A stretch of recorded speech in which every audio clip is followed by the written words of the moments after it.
Okay, hello everyone. So today I'd like to do a video about the Kazakh language and its history. Kazakh is part of the Kipchak family of among the Turkic languages, and it is the largest Kipchak uh, language and still spoken today in the modern state of Kazakhstan. So in this video I'll talk mainly about the uh, development of Kazakhstan uh, and its language. This is one of those subjects that there's probably more information available in Russian, and I can't read Russian, so I just like to say that at the start to recognize kind of the limitations. But this is just meant to be a sort of introduction. The Kazakhs emerge from kind of ethnogenesis over time in Central Asia, like a lot of these groups. Uh, Initially, they are part of uh, the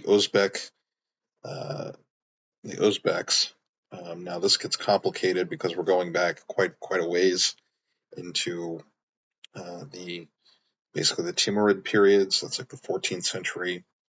And at that time, Uzbek is used as a term for the Turkic subjects and troops of the Jokid Ulus. So this is also called the Golden Hordes. This is one of the successors to um, Genghis Khan's Mongol Empire.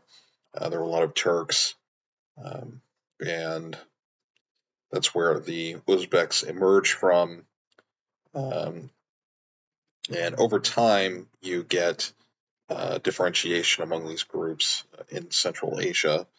Now, there's some people that will say that, you know, these terms don't really mean anything, or they have no relation to the modern nation states. I don't really agree with that position. I think that's really extreme. But there have been Uzbeks for a long time. Now the Kazakhs, starting in the 18th century, begin to develop their own identity. Now the term Kazakh originally is a term that means a kind of like freebooter, kind of a land pirate kind of thing. That's the term. But then over time, it becomes the ethnonym for the Kazakh people, and the main kind of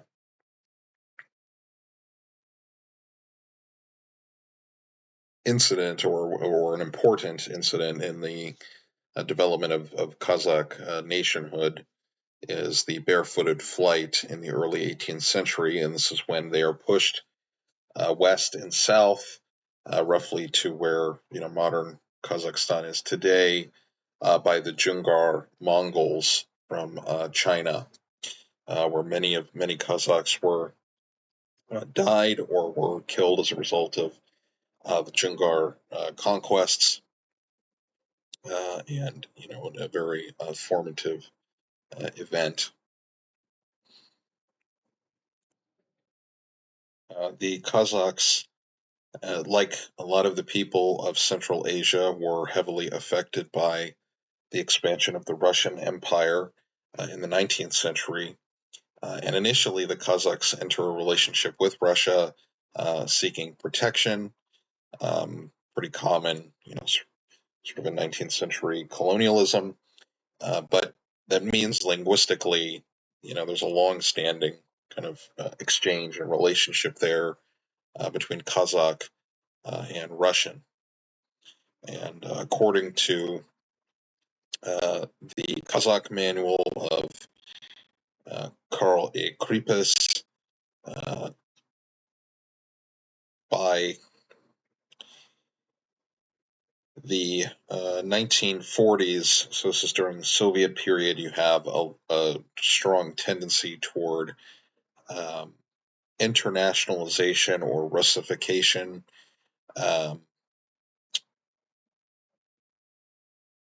And there was also a push in the 1950s to replace a lot of the Arabic and Persian words or words of those origins that had come into the Kazakh language with original ones or new terms.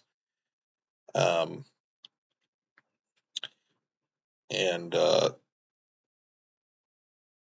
the percentages, according to Krebs, was that in texts published between 1952 and 64, there's about 4.27% Russian loanwords in scientific and academic texts, but the literary language only has about 2.3% loanwords, according to his data.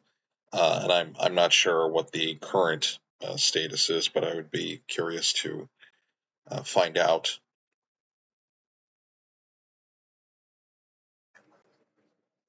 Now, the closest language to Kazakh is Kyrgyz.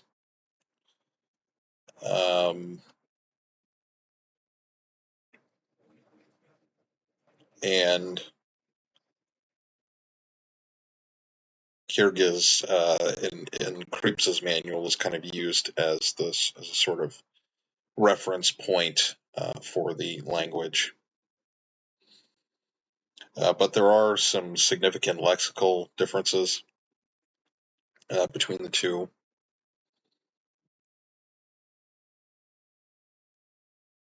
And we can see here there's pretty significant differences, even if Kazakh and Kyrgyz are fairly close. Now, I thought I'd walk us through a little bit of this grammar of Kazakh.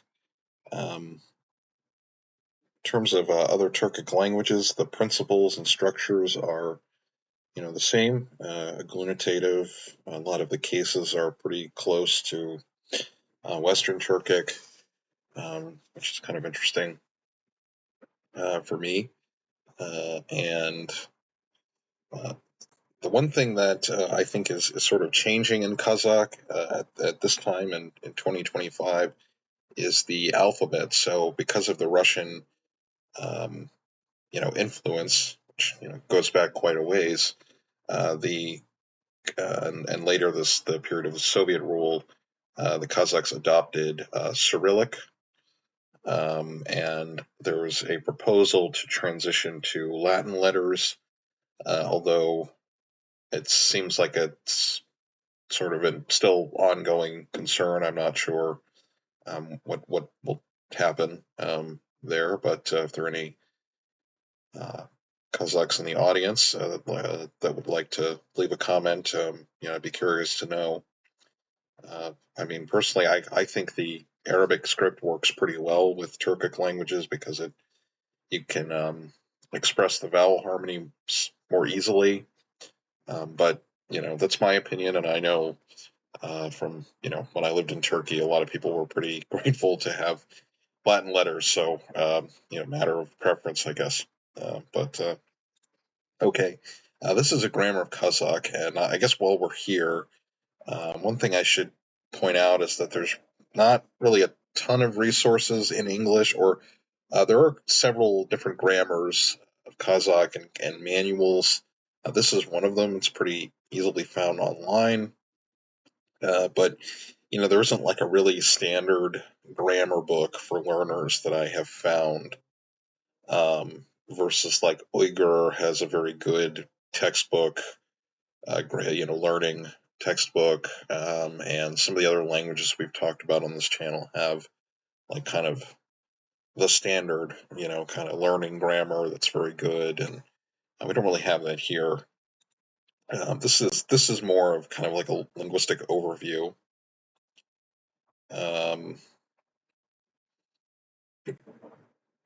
And we have a little bit of more information about the language.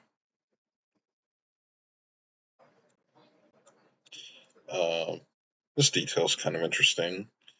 Kazakh speakers in Afghanistan but they've been assimilated according to this. I don't know when this was published. It doesn't give a year, but that's interesting. Here we have kind of stuff we've covered in this video already, but I thought I'd just maybe jump ahead. We could look at like some of the cases. It definitely sounds different than Western Turkic languages like Turkish. Just pointing that out because it's sort of my frame of reference. So we have kind of your typical Turkic suffixes, lor, ler. But interestingly,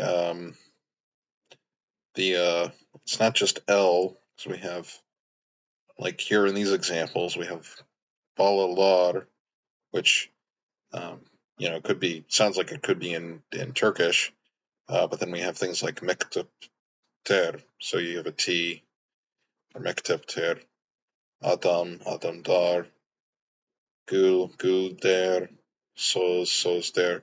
That's kind of interesting. We have kala, kalada, locative suffix. So I can kind of see where, because in the manual by Kripes, German, I guess that's how you say that, talks about how Chagatai was also influenced modern Kazakh, and I can kind of see that in the way the vowel harmony works and the kind of orthography.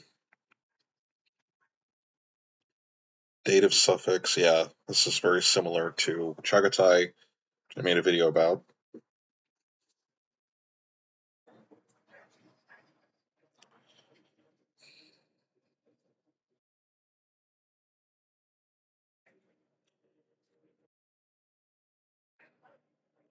We have the genitive case, it's once again very similar to Anatolian Turkish.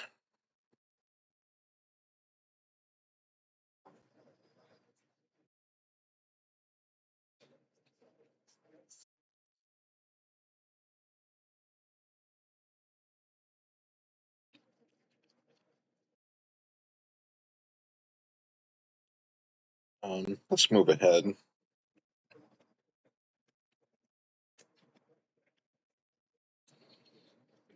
to, let's look at, okay, this is genitive case.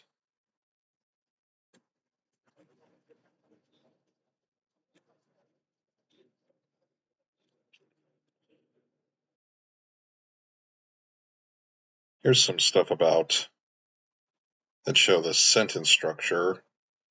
Sharin, Shakale, Kazakhstan'da ornalaşkan. Sharton Cannon is located in Kazakhstan. Here we go. Here's another pretty simple sentence that we can look at. Men Almaty'da barganda saberani kurdim. I saw Sabira when I went to Almaty.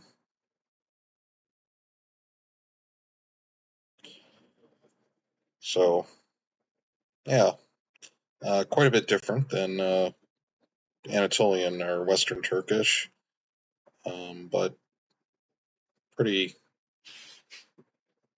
understandable, I would say, on a kind of remotely for me.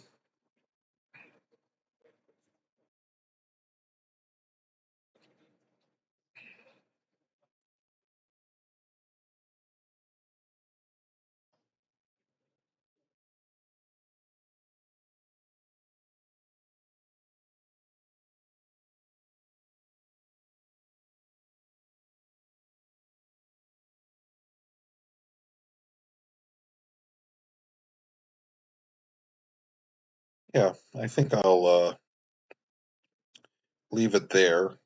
We could go through this whole thing, but I'll just put the link to this, and you can find it on your own.